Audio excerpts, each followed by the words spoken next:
Kalau nggak mau ribut, ya harus clear semuanya. Bahkan ada stigma sekarang, bisnis di generasi awal itu bagus gitu ya, di generasi kedua itu menuai hasil, ya, kemudian di ketiga itu selesai, tutup. Ubah mindset dulu bahwa aspek legal itu bukan administratif, tapi itu investasi untuk njagain bisnis.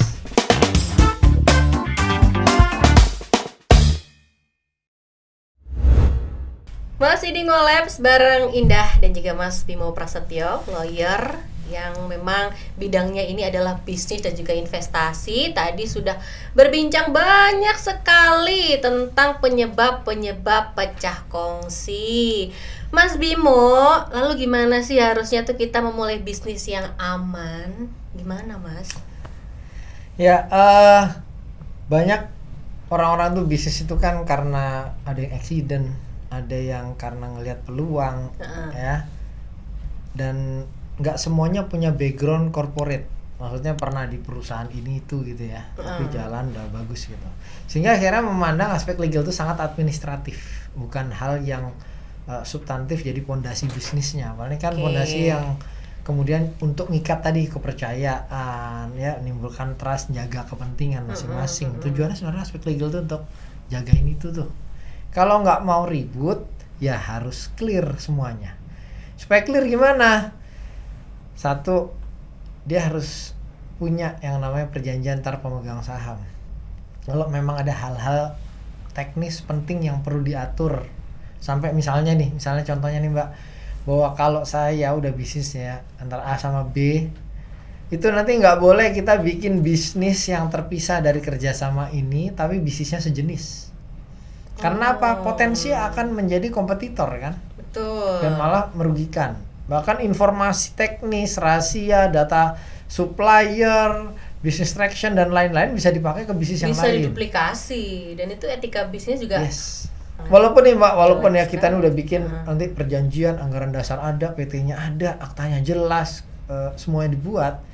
Memang akar masalahnya itu selalu masalah isu integritas. Tapi setidaknya kita bisa mitigasi resiko dan juga membangun satu pedoman berdasarkan dokumentasi hukum yang jelas jadi acuan.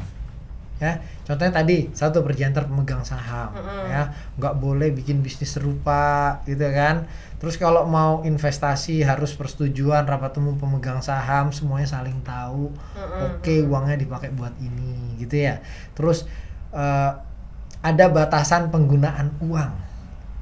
Ya, sama kayak bank kalau mau cairin tuh kan tiap layer ada thresholdnya, ada batasnya.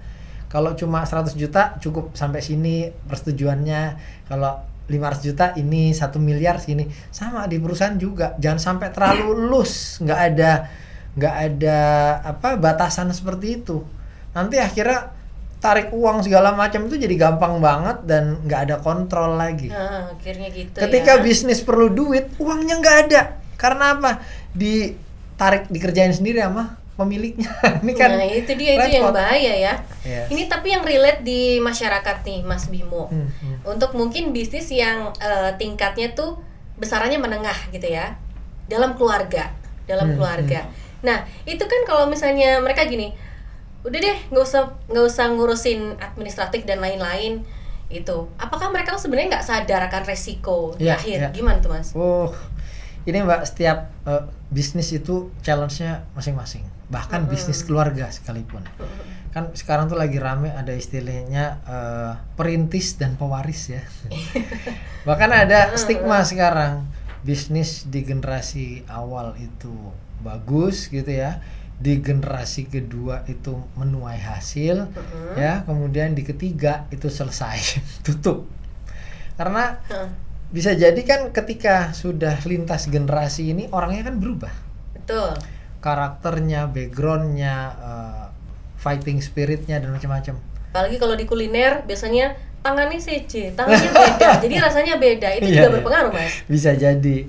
Nah, ini yang harus diwaspadai adalah ketika dalam proses suksesi ataupun lagi berjalannya ini tetap harus clear mengenai peran, fungsi, tanggung jawab dan kewenangan. Itu mesti clear, nggak bisa cuma sekedar percaya tapi nggak dibuat clear tertulis, ya. Bahkan tadi tuh, misalnya semua tercatat sebagai direksi, dia yang ngurusin day to day-nya gitu ya. Tapi ya tetap harus punya peran yang jelas. Masing-masing itu batasannya di mana, tugasnya apa. Karena kalau nggak ada peran fungsi yang jelas kayak gitu, akhirnya saling overlapping, akhirnya salah-salahan. Yeah. Gitu. Teman saya tuh jadi head legal di perusahaan yang udah IPO, udah jadi perusahaan TBK. Tapi ribut nih antar ownernya, pemegang sahamnya ribut karena punya kepentingan sendiri-sendiri.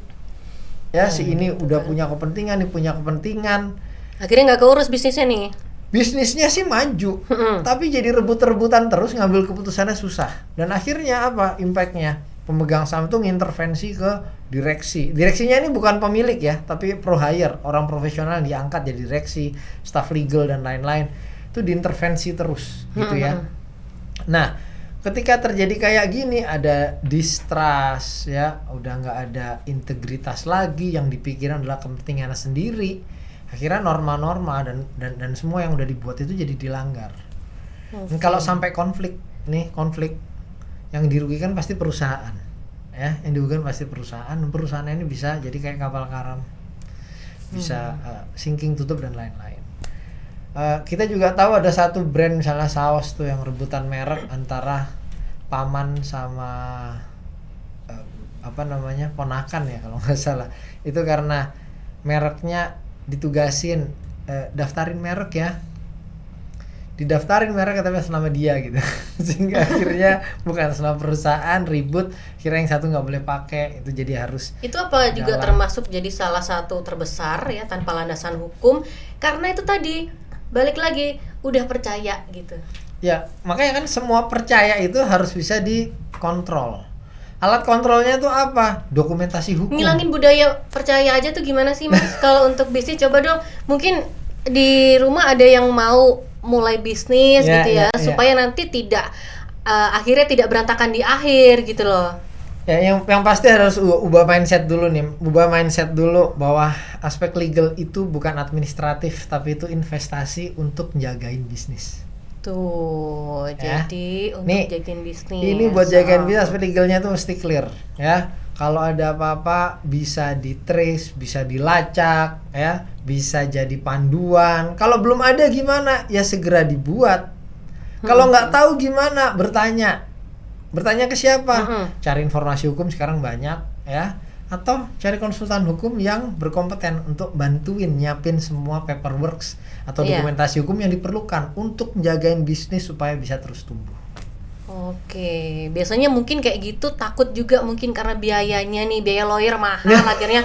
Itu gimana tuh? Enggak lah. Coba stigma masyarakat yang seperti itu boleh dong digiring ke yang lebih positif. Percayalah, keluar biaya untuk beresin masalah aspek legal itu nggak seberapa dengan kalau bisnis itu kena masalah hukum. Mau sanksi dari pemerintah, kena masalah sama penegak hukum ya. Bahkan sampai bangkrut, tutup, ribut ya. Percayalah, yang dikeluarkan itu merupakan investasi untuk memperkuat bisnis. Tuh, jadi intinya jangan percaya siapa-siapa kalau lagi bisnis. Gitu ya. Harus punya payung hukumnya. Untuk apa? Untuk investasi. Investasi di akhir supaya semuanya itu tertata sesuai dengan apa yang menjadi aturan begitu ya. Mas Bimo. Oke, di part selanjutnya kita nanti akan bahas tentang upaya mediasi dalam berbisnis dan juga pentingnya pengacara atau konsultan hukum dalam sebuah kongsi bisnis. Nih tadi Mbak, kalau memang udah kongsi kayak gitu, biasanya kami tuh kasih advice gimana agar semua terdokumentasi dengan baik dan begitu tuntas itu nggak ribut-ribut lagi di belakang. Nah, peran lawyer itu sebenarnya untuk menjaga kepentingan tadi. Gimana caranya supaya yang sekarang itu berjalan baik, sesuai, dan nggak ada lagi masalah di kemudian hari. Pengacara itu dibutuhkan di awal untuk mitigasi resiko supaya nggak keluar duit lebih banyak, nggak boncos, nggak investasi itu hilang nguap gitu aja. Kalau udah timbul sengketa, peran lawyernya jadi agak beda, lebih kepada gimana mengamankan posisi hukum, kepentingan, dan nggak rugi lebih dalam lagi.